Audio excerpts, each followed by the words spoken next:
Welcome back to our great Istrian road trip. Today we're leaving Vodinjan and heading to the largest city in Istria, Pula, a city with more than 3,000 years of history that was already an important center during the Roman Empire and later became the main naval base of the Austro-Hungarian Monarchy. Together, we'll explore the historic Old Town, visit the famous Pula Arena, and discover the largest aquarium in Croatia. Today, Pula is home to around 57,000 people and is one of the most visited destinations in all of Croatia. Its most iconic landmark is the Roman Pula Arena, built in the 1st century AD during the reign of Emperor Vespasian. It is one of the 6 largest surviving Roman amphitheaters in the world, and in just a few moments, we'll take a closer look inside. We start by parking about 500 meters from the arena in one of the city's largest parking lots. There are plenty of spaces available, and even at the beginning of the summer season, we had no trouble finding a spot. Parking costs €1 per hour, while a full day costs €13. During the peak season, from June through September, prices are slightly higher. You'll pay €1.50 per hour or €30 for the entire day. In previous years, we also joined boat trips from Pula to see dolphins or cruise around the Brijuni Islands. This year, however, we've decided to save that experience for Medulin. That gives us more time to explore the historic center and visit the largest aquarium in Croatia, which has recently undergone a major renovation and opened several brand new exhibits.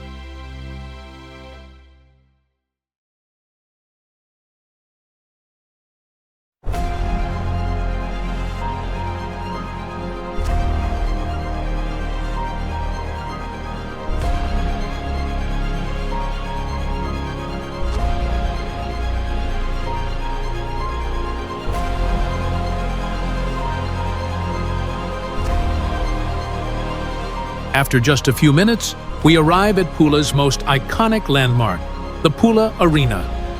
Admission costs €10 for adults, while children over 5 years old and students pay €5. You might be wondering why we don't call this building the Colosseum. The answer is simple. The Colosseum is the official name of the amphitheater in Rome. Buildings like this are called amphitheaters, and the Pula Arena is one of the best preserved examples anywhere in the world. It is also one of the 6 largest surviving Roman amphitheaters and the only one to have preserved all 4 of its original corner towers.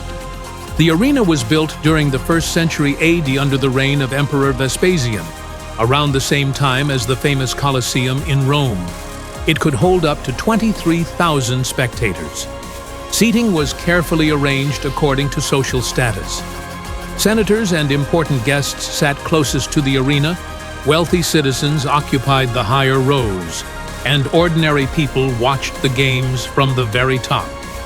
Above the audience stretched a massive canvas canopy known as the Velarium. It protected spectators from the hot sun and even provided shelter from light rain. The entire system was operated by experienced Roman sailors who could cover almost the entire amphitheater in a surprisingly short time. The arena hosted gladiator fights, wild animal hunts, and public executions.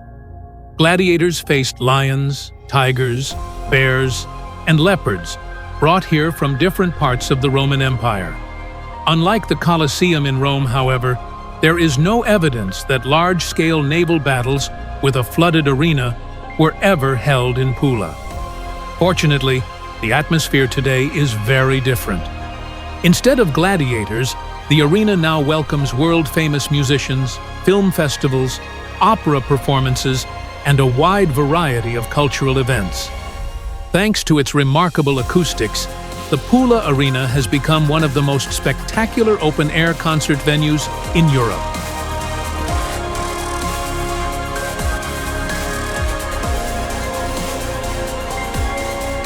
After exploring the arena, we continue into Pula's historic Old Town.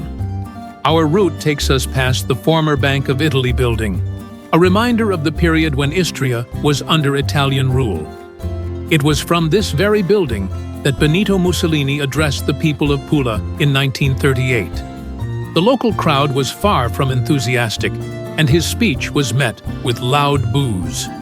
According to a local legend, during an earlier visit, he was even slapped by one of the townspeople, and he never returned to Pula again. During Mussolini's rule, Istria went through a period of aggressive Italianization.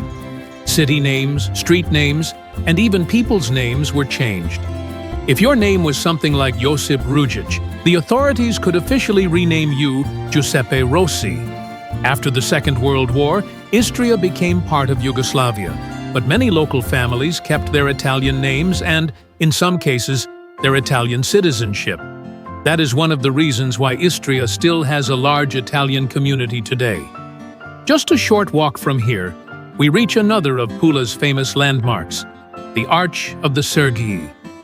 At first glance, it may remind you of a smaller version of Paris's Arc de Triomphe, but in reality, it's almost 2,000 years older. The arch was built between 29 and 27 BC, making it one of the oldest surviving Roman triumphal arches in the world.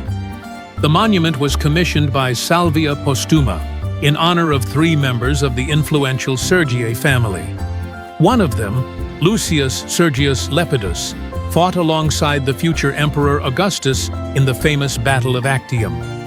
Originally, the arch stood beside the city's main entrance, known as the Golden Gate, welcoming everyone who entered Roman Pula. Today, it remains one of the most photographed landmarks in the city. Just a short walk from the Arch of the Sergii lies one of Pula's best hidden treasures, a Roman mosaic that's surprisingly easy to miss. If you're planning to visit, make sure to use your GPS, otherwise you'll probably walk right past it. The mosaic dates back to the 3rd century AD and once decorated the floor of a luxurious Roman villa. At its center, you'll see the Greek myth of Queen Dirce, who, according to legend, was tied to a raging bull as punishment. Interestingly, the mosaic remained hidden for centuries and wasn't discovered until after World War II, when heavy bombing exposed the remains of ancient Roman houses beneath the modern streets. From here, we continue to the Forum, the main square of both ancient and modern Pula. It's one of the few places where you can experience more than 2,000 years of history within just a few steps. On one side stands the Temple of Augustus, a reminder of the city's Roman past. Right next to it is the Town Hall, built during the Venetian period, using parts of the original Roman Temple of Diana in its construction. Across the square, you'll find elegant buildings from the Austro-Hungarian era, when Pula served as the empire's main naval port. Few places bring together the city's Roman, Venetian, and Austro-Hungarian heritage as beautifully as this single square.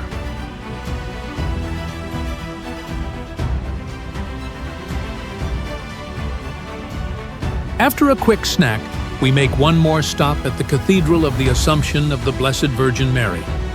Its origins date back to the 4th century AD, while the church took on its present form during the 5th century.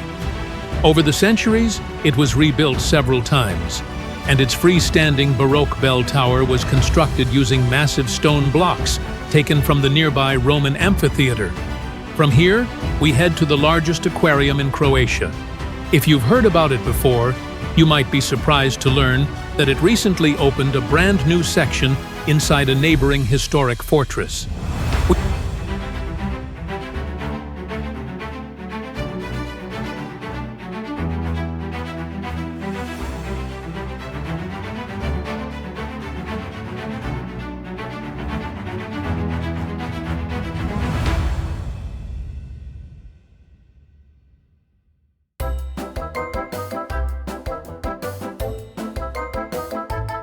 After just a few minutes of driving, we arrive at the largest aquarium in Croatia.